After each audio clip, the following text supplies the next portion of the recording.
jumpa lagi nih sama aku Putri Andriana. Dan aku Ayu Rahmawati pastinya. Tentunya masih di program kesayangan kita, apalagi kalau bukan items informasi ke teman-teman milenial. Hanya di Mata Milenial Indonesia TV, matanya Indonesia.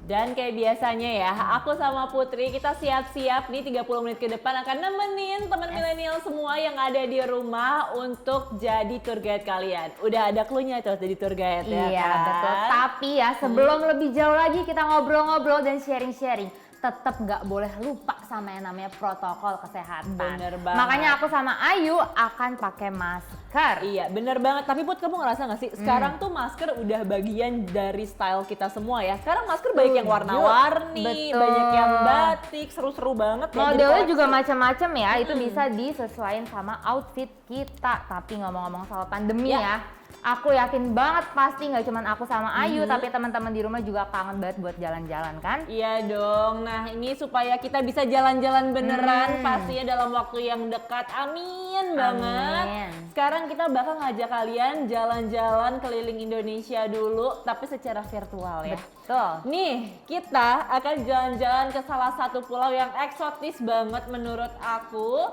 Ada yang pernah nggak teman milenial jalan-jalan ke Nusa Tenggara Barat? Putri udah pernah belum? Belum, tapi salah satu wishlist aku ya, nanti kalau setelah pandemi aku pengen banget jalan-jalan ke Nusa Tenggara Barat. Sama, aku juga belum pernah ke NTB, tapi pengen banget ke NTB.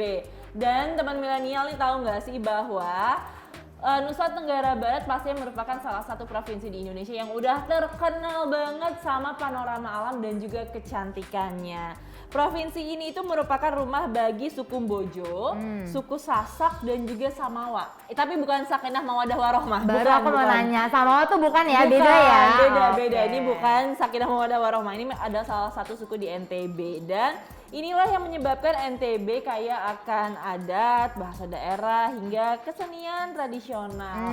Kalau misalkan kita lihat nih ya, merujuk dari situsnya travel.tempo.co, ini adalah beberapa budaya yang sebenarnya kita harus kenal lebih lanjut lagi nih di NTB. Betul banget. Contohnya di Kota Bima itu ada salah satu tradisi namanya adalah tradisi Dende Bunti. Nah, ini adalah tradisi yang merupakan proses pengantaran calon pengantin laki-laki kepada rumah calon pengantin perempuan yang diiringi oleh tokoh-tokoh agama sekitar, sanak saudara, dan juga ini semakin meriah karena busana yang mereka pakai itu harus sesuai dengan status sosial mereka.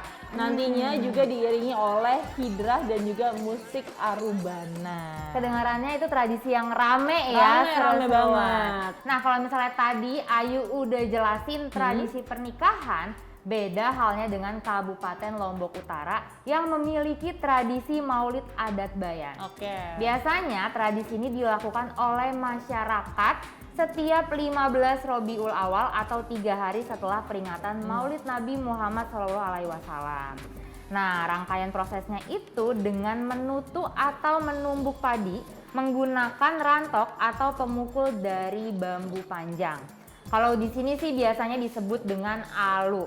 Nah, nantinya mereka juga akan mengenakan pakaian adat berupa penutup kepala jong dan kemben atau kain panjang yang menutupi dada sampai kaki. Wow, seru ya kalau misalkan ngomongin Maulid Nabi di berbagai macam daerah di Indonesia itu sebenarnya khas banget, seru banget juga. Dan yang bikin serunya itu menurut aku adalah setiap daerah tuh punya kostum masing-masing. Bener. Kalau Lombok tuh ya kalau aku nonton nih di TV atau di YouTube biasanya mereka tuh pakai kayak kain-kain khas dari Lombok ya. Betul.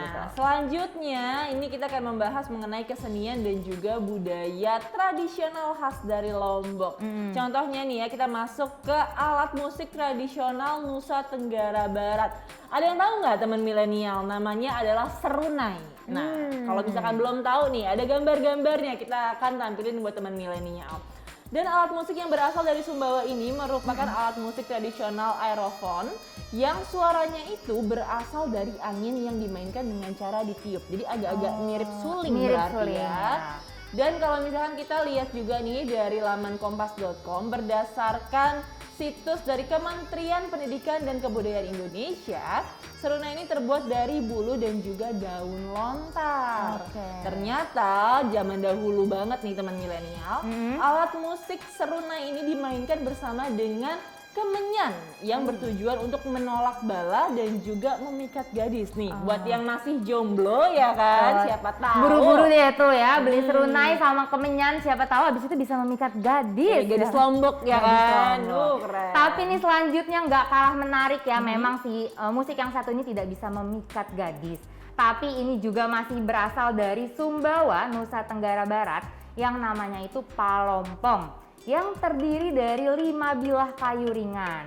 Awalnya palompong ini tuh hanya diletakkan di atas paha dan dimainkan dengan cara dipukul 2 pemukul kayu. Namun seiring berjalannya waktu, kini palompong itu disusun di atas sebuah balok kayu dan memainkannya itu tetap dengan cara dipukul. Ini tuh kamu kalau misalnya dulu drum band ya waktu SD, tahu nggak sih alat musik belira yang di Tahu. kurang lebih itu bentuknya kayak gitu. Cuman kalau di sana namanya palompong. Ini keren ya, ternyata emang banyak banget alat-alat musik tradisional dari NTB yang kita tuh belum tahu nih. Tahu. Nah, ini mungkin nanti kalau ada kesempatan kita bisa ke sana sambil main alat musiknya ya, Put ya. Betul. Dan selanjutnya masih dari alat musik juga ada yang namanya gendang belek. Nah, ini adalah gendang besar kalau bahasa Indonesianya. Ini merupakan kesenian musik tradisional dari suku Sasak. Dan gendang ini biasanya tuh kalau dimainin gak bisa sendiri, harus berkelompok. Dan kalau misalkan kalian mainin ini itu biasanya dihadirkan untuk menyambut tamu kehormatan maupun mengiringi berbagai macam acara kesenian yang ada di NTB. Jadi ini emang grande gitu ya, gede gitu ya, besar untuk acara-acara besar juga. Dan ternyata gendang belek ini ditabuh untuk menyemangati dan juga memberikan semangat bagi para pejuang atau prajurit yang pergi untuk berperang untuk mempertahankan kerajaan mereka. Jadi nggak sembarangan gendang ini. Dan alat musik ini juga dibuat dari kayu yang udah tua, dibuat seperti selongsong. Diameter ini juga lumayan besar ya, sekitar 30 cm tuh seukuran penggaris berarti waktu kita SD. Dan lubangnya itu ditutupin sama kulit sapi. Kemudian dihias juga dengan kulit bermotif dan ditambah dengan warna-warna yang indah. Jadi nggak plain aja, warnanya juga dikasih. Tapi ada motif-motifnya ya. Terus selanjutnya masih ngomongin soal alat musik tradisional NTB. Yang satu ini menurut aku namanya unik ya. Namanya itu genggong. Genggong. Benar, kalau misalnya kita kutip dari website kompas.com berdasarkan buku peralatan hiburan dan kesenian tradisional daerah Nusa Tenggara Barat, genggong itu berasal dari kata geng yang berarti suaranya tinggi dan gong yang berarti suaranya rendah. Dan alat musik ini tuh bisa bunyi karena adanya getaran. Alat musik genggong ini terdiri dari bagian utama dengan ukuran 20 x 2 cm yang terbuat dari pelepah daun enau tua yang sudah kering. Bagian selanjutnya itu adalah pelepah kayu yang lebih kecil dan diikat dengan benang pada bagian utamanya. Genggong sendiri dimainkan dengan cara meletakkannya di mulut lalu menarik tali yang terikat di bagian belakang genggong sehingga lidah genggong bergetar dan menghasilkan suara yang khas. Jadi ini tuh bentuknya kayak ketapel yuk. Cuman bedanya kita taruh di mulut terus pas kita tarik dia mengeluarkan suara. Unik banget gak sih? Bahaya nggak tuh kira-kira kalau salah tarik? Harusnya sih kalau udah jadi alat musik tradisional enggak ya, harusnya. Nah itu dia, kalau misalkan kalian pengen belajar juga, kayaknya seru-seru banget tuh alat musik yang tadi kita udah kenalin dari NTB. Tapi Put, dari semua alat musik yang tadi aku udah sebutin, salah satu yang pengen aku coba banget itu adalah serunai. Karena menurut aku cantik aja gitu kalau misalkan alat musik tiup, terus habis itu kita bisa sambil agak-agak menikmati joget-joget dikit juga, itu seru banget sih. Tapi ya. jangan pakai kemenyan ya, kalau kan nanti pas kamu main gadis-gadis jadi terpikat lagi sama kamu. Jangan ya guys. Nah kalau misalnya aku ya, dari tadi kan kita ngomongin alat musik tradisional, aku tuh jadi kebayang Kayaknya seru nggak sih kalau ada konser tuh yang isinya alat musik tradisional? Seru banget. Ya kan? Iya sebenarnya ya, aku kan tinggal di daerah Jakarta Timur nih, daerah Taman Mini tuh suka ada tuh beberapa paguyuban yang setiap seasonnya itu ya berapa bulan sekali itu suka ada pertunjukan alat musik tradisional. Tapi emang skalanya tuh belum gede, jadi orang-orang belum pada tahu gitu. Ya gitu ya, pokoknya alat musik dari mana aja, nggak harus di NTB, kalian tuh bisa belajar supaya nambah pengetahuan Yes, kalian. betul banget. Nah, ini aku sama Putri bakal break dulu sebentar. Nanti kita akan balik lagi dan ngasih tahu segala sesuatu hal yang menarik banget tentang NTB. Jadi pastiin kalian jangan kemana-mana, tetap sama kita terus di Items Informasi ke teman-teman milenial.